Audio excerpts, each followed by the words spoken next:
la invitación y un gusto, Pablo, estar de vuelta conectados después de un tiempo, pero como bien ella decía, hemos estado ahí fuertemente en la trinchera trabajando por la convención y qué bueno tener que hablar ahora en un contexto donde la convención interamericana, que en ese momento parecía, no digo una utopía, pero era difícil, qué bueno tener que hablar en un contexto donde la Convención Interamericana tiene que ser justamente la base de cualquier reforma constitucional, legal, normativa en cualquier país. Y ese es justamente el valor y la valía de esas luchas por tener tratados internacionales o marcos normativos, porque no es lo mismo discutir sobre cómo visualizamos los derechos que tener algo, que tener un documento, que además, por supuesto, que es vinculante y obligatorio, pero que es un documento el cual ya tiene y ya demuestra dónde estuvo el consenso,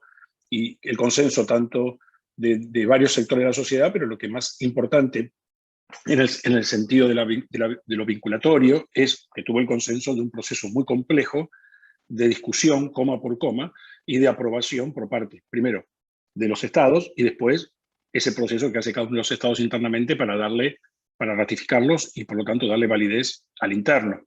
Y esto es clave porque, bueno, como siempre cuando me toca hablar de derecho internacional y este juego entre la soberanía de los estados y lo supranacional, yo siempre hago referencia, tanto en lo académico como en conferencias, a que quizás no se es consciente, pero los estados participan en todo momento de la conformación de un instrumento internacional. Y esto es clave porque entonces no puede haber discusión sobre soberanía o no soberanía, porque no hay acto más soberano que justamente tener un acuerdo a nivel universal o regional, en este caso interamericano, sobre cuáles son las bases, los elementos mínimos que deben estar compuestos con respecto a un grupo de derechos en general o en particular respecto a un grupo de población. Los estados participan y conforman los primeros grupos de trabajo, los estados participan discutiendo cada uno de los borradores, los estados participan aprobando el texto final, los estados participan ratificando y haciendo todo el proceso interno con los poderes del Estado. Digo, no hay ninguna forma de que pueda haber alguna dicotomía entre soberanía y supranacional, porque no es algo que viene de algún lado, como a veces algunos dicen, no, pero ¿por qué tenemos que someternos a algo que viene de otro lado? No viene de otro lado. El Estado es protagonista de todo esto. Entonces, justamente por eso, yo sí creo que es, como lo dice el documento que compartieron y demás, creo que no hay ninguna duda que la Convención Interamericana debe ser clave en una reforma de un texto constitucional o de una legislación o de cualquier marco normativo, pero claro, un texto constitucional es un momento muy fundacional para un país. Un texto constitucional representa un momento de decir, bueno, ¿para dónde queremos ir a partir de ahora? Sobre todo cuando no es una... A veces reformas muy chiquititas, pequeñas enmiendas, también lo pueden ser, dependiendo del valor de la enmienda, pero además cuando hablamos de un proceso convencional constituyente, lo que va a cambiar es cómo miramos nosotros, cómo queremos definir el rol del Estado, el rol de una sociedad para el futuro. Y si uno mira estos procesos convencionales constituyentes en otros países de la región, esto es lo que ha pasado y han marcado el rumbo de ese Estado. Entonces, por eso esto no es menor, no es solamente cambiar un artículo, no es solamente definir un texto, es decir, cómo una sociedad se define hacia el futuro, cómo creemos que debe seguir siendo esa relación en esa sociedad, entre las personas, pero sobre todo, que es el punto clave, entre el Estado y las personas. Porque todos los que han estudiado Derecho, o han estado en contacto con el derecho, con la universidad de Derecho, sabemos que todo empieza bajo una línea de que se dice que tenemos un contrato social, ¿no? Y eso nos remite a Rousseau, ¿no? Y este contrato social, en teoría, nosotros le delegamos al Estado una mejor administración de la sociedad, el uso de la fuerza pública, etcétera, porque el Estado va a saber administrar mejor las relaciones humanas. Y para que los seres humanos no estemos peleándonos entre nosotros para dirimir conflictos. Claro, nadie firma ese contrato social en realidad, no es un contrato que firmamos cuando nacemos, pero la Constitución es quizás la expresión más clara de ese contrato social. Es decir, ese Estado nos dice, estas son las reglas de juego y estos son los principios básicos de esta regla de juego. Después, claro, mediante políticas, legislaciones, reglamentos, reglamentamos esas reglas de juego. Pero los grandes principios que nos rigen como sociedad, la ideología, la orientación que nos define, debería estar en el texto constitucional. Entonces, dicho eso, yo creo que cuando hay una reforma constitucional y con el avance, a diferencia de lo que pasaba hace 2 o 3 décadas, con el avance que hemos tenido en materia de estándares de derechos humanos para varios grupos de población, y con el avance además de la mejora de los contenidos de los tratados tradicionales a partir de la interpretación que han hecho los comités de Naciones Unidas, que han hecho el sistema interamericano y demás, el gran desafío que se presenta ante una reforma es cómo balancear qué poner en una constitución. Y en esto creo que puede haber ciertos riesgos y hay pros y contras.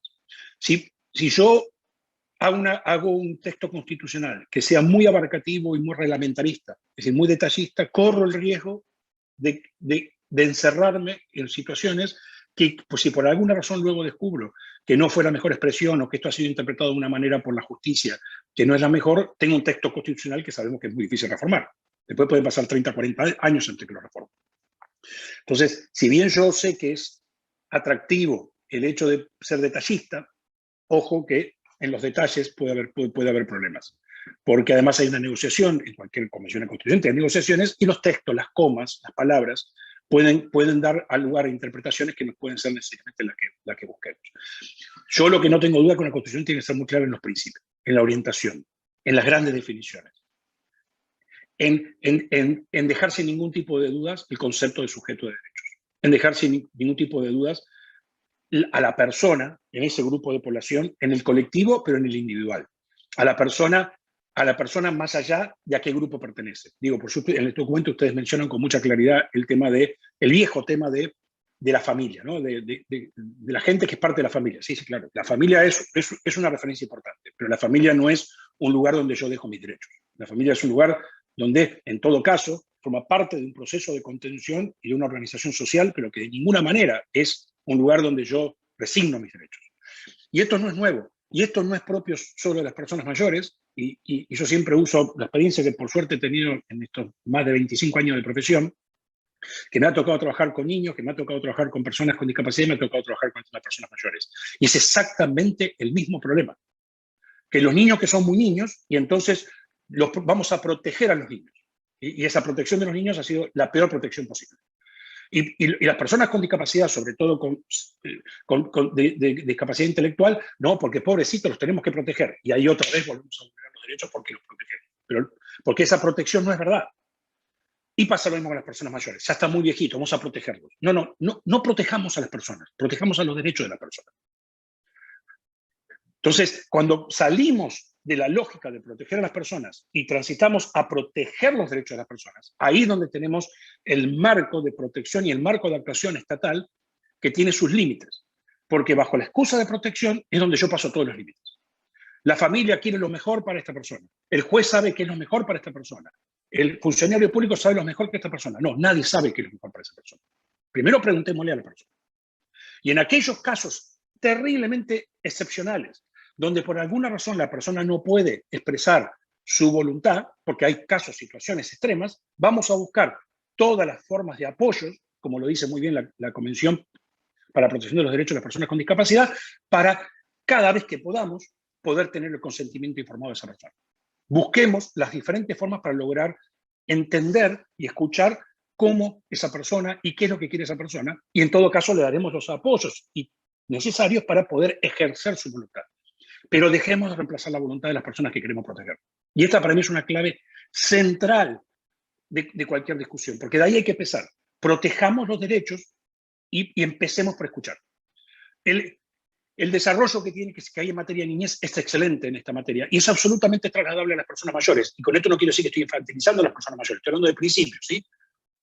Creo que todo el desarrollo que tenemos en materia de participación, derecho a ser escuchado y el interés superior es totalmente trasladable como principio a las personas con discapacidad intelectual y a las personas mayores, en el sentido de que estos tres grupos se infantilizan.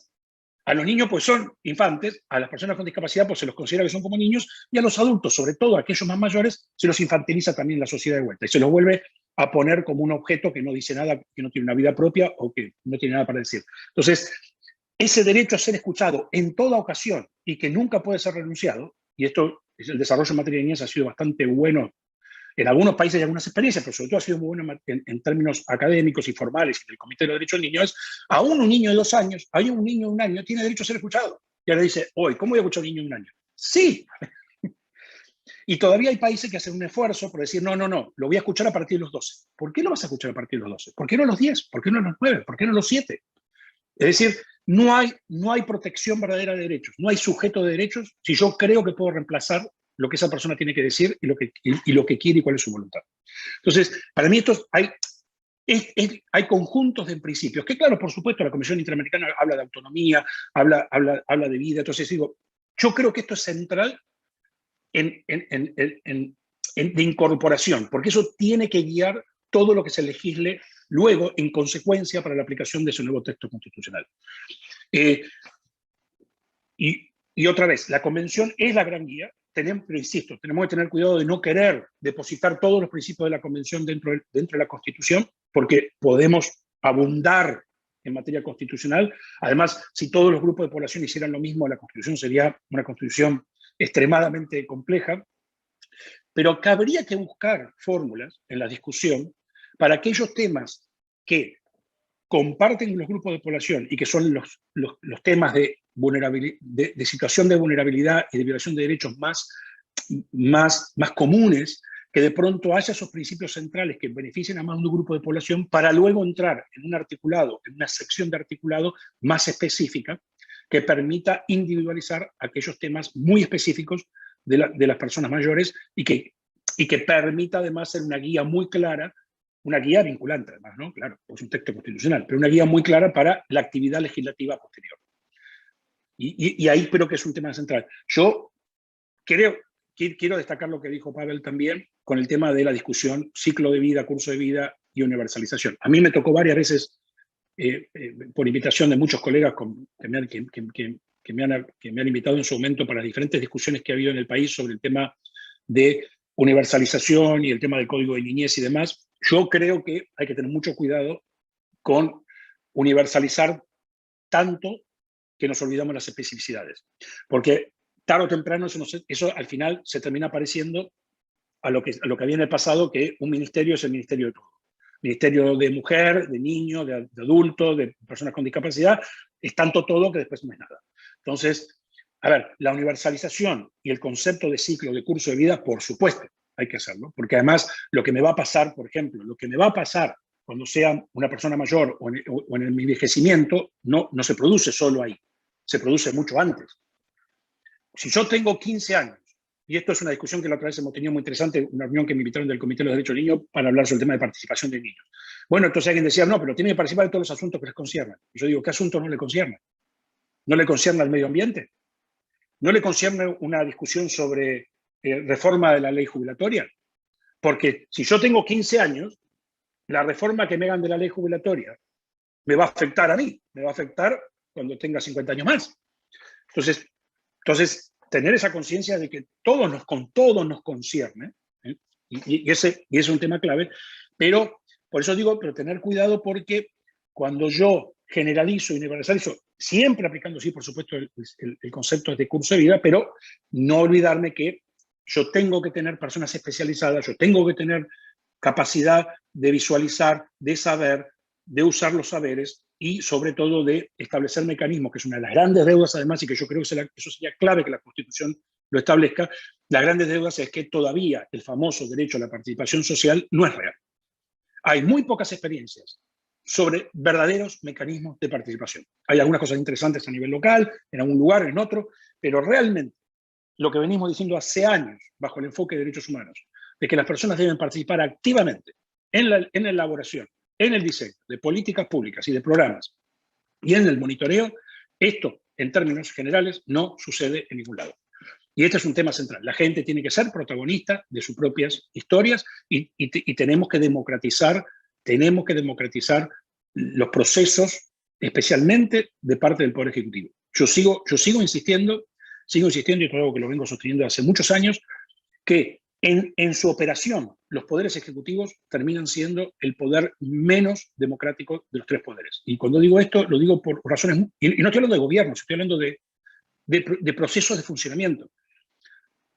El proceso legislativo, en general, cualquier congreso tiene una página de internet. Y más o menos, más que menos, se puede ver, en algunos se puede ver muy bien, en algunos cuesta un poquito más, pero en todos los se puede ver dónde está el proyecto legislativo, si está a punto de vencer, si está a punto de caducar, ver el texto, ver cuando hay audiencias públicas si las hay. Yo lo puedo seguir. En el ámbito del poder judicial, salvo que sea un expediente reservado, hay un proceso, hay una sentencia, hay una decisión, en muchos casos uno se puede presentar como tercero interesado, se puede presentar un amicus, se puede opinar. En el Poder Ejecutivo, una vez que se eligen los representantes, la mayoría de los procesos pasan al interno. Y salvo que haya mecanismos de participación activa y de consulta, yo me entero cuando sale la tapa de los diarios que se aprobó tal decreto, tal reglamento, tal cuestión. Entonces tenemos que democratizar esos procesos para que sea posible que realmente haya una intervención. Y creo que eso es un punto central que no va a beneficiar solo a las personas mayores, que va a beneficiar al conjunto de la sociedad, de que los grupos deben ser protagonistas de sus propias historias de vida y de las propias decisiones. Y eso va a facilitar además la gestión de gobierno, y que muy al contrario de lo que se piensa, que eso va a ser mucho más difícil la gestión de gobierno, porque cuando hay que tomar decisiones difíciles, y bajo una situación de escasez como la suele haber presupuestaria, si la gente participa en esas decisiones, va a haber un mayor nivel de aceptabilidad de esa decisión. Pero si yo no participo de esa decisión y me levanto a la mañana y veo en las noticias que se tomó una decisión en nombre mío, claramente no me voy a sentir cómodo con la mía. Entonces, creo que hay que cambiar. Yo recuerdo en algunos países de la región, en el momento más grave de COVID, que hubo algunos gobiernos que dijeron las personas mayores de 70 años no pueden salir de sus casas. Y la reacción de la gente fue durísima, muy enojados. La gente se sentía privada de libertad. Y yo estoy seguro, y lo digo sinceramente, creo que quienes tomaron esa decisión lo hicieron hasta con muy buena intención. Pero eso es lo que pasa cuando yo no tengo mecanismos de consulta. Porque si yo estoy seguro que si hubiera habido mecanismos de consulta donde la gente hubiera sido la protagonista de esa decisión, de decir, miren, hasta que nosotros podemos figurar qué es esto del COVID y cómo se transmite, que tengamos ciertas formas, lo mejor sería que las personas de tanta edad no puedan salir, pero vamos a establecer un mecanismo compensatorio de cómo le va a llegar la comida, de cómo ustedes se van a mantener en contacto. Y miren, ¿qué les parece? ¿Cómo lo hacemos? Claro, pero eso no lo podés armar en el medio de una pandemia. Para eso tenías que haber tenido mecanismos de consulta, como dice la Comisión Interamericana, acceso online, acceso a diferentes formas de establecer un network. Claro, cuando no tengo nada, no tengo tampoco forma de consultar, porque no lo tenía previamente. Y entonces, este tipo de cuestiones son centrales porque finalmente lo que estamos haciendo es responsable a la gente de su propio destino y de sus propias decisiones. Y esto es parte del respeto de ser un sujeto de derecho. Entonces, por eso yo creo que hay que encontrar un equilibrio entre las grandes definiciones que deberían ser para todos los grupos en situación de mayor vulnerabilidad. Es para toda la gente, pero con foco en estos grupos, con una especificidad, por supuesto, en una sección con sus propios artículos, donde establecen aquellas cuestiones que son muy claras y que son los temas que debemos prestar especial atención a las personas mayores. Y, por supuesto, y en esto sí, no es suficiente, pero es necesario, la Constitución idealmente debería tomar al núcleo de tratados fundamentales, incluyendo a la Comisión Interamericana, bajo un principio de interpretación o bajo un principio de constitucionalización, como tiene algunas constituciones, por ejemplo, en Argentina, donde dicen que este grupo de tratados tienen jerarquía constitucional y definitivamente, por lo menos, debe ser muy claro que tiene jerarquía superior a las leyes, que finalmente es lo más importante en términos prácticos, para que no quede ninguna duda que todos los artículos que componen los tratados en general y la Comisión Interamericana en particular de personas mayores son necesarios, ineludibles en cualquier actividad que tenga el Estado en el futuro. Entonces, es esa combinación de principios y articulados incorporados vía interpretativa o vía explícita por jerarquía constitucional, más estos otros parámetros que venía marcando. Y con eso dejo ahí y, por supuesto, me quedo para preguntas. Gracias.